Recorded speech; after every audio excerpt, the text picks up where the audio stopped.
Hello, welcome to my channel, Bright Mathematical Solutions. Today we are looking at test 3B of our series Steps to Quantitative Reasoning.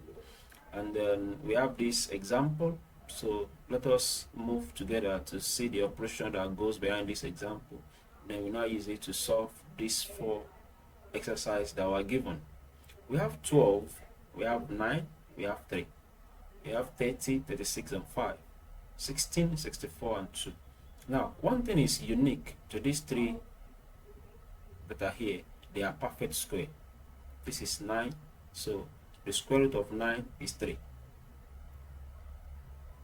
So the square root of 36 is 6, and the square root of 64 is 8. So this is 3. 3 multiplied by 4 give us 12. 6 multiplied by 5, 30. 8 multiplied by 2, that's 16. So basically that is the operation. We find the square root of this.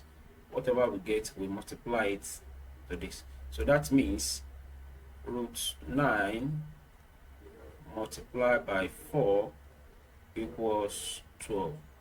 So that is basically the operation that defines this example. Now let us take that knowledge into this. We have 121. That is square root of 121 multiplied by 11. So square root of 121 is 11. 11 multiplied by 11, that's 121. So our answer here is A. So for the second one, we have 2 here, we have 4 here. Remember, square root of 4 multiply by x equals 2. So what is square root of 4? That is 2. Multiplied by x equals 2. So if this becomes 2x equals 2, divide both sides by 2, so our x equals 1. So our answer here is E. Now to the next one. Remember, we have root 169.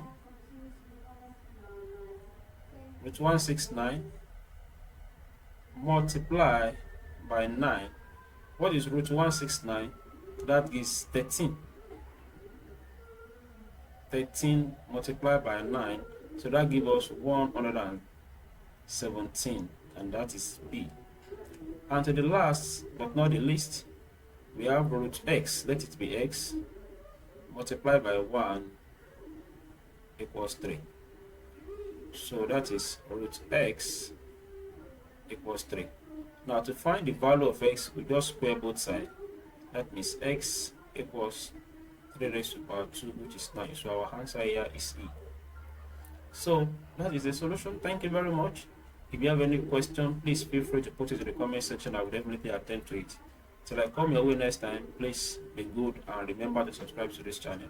Thank you very much.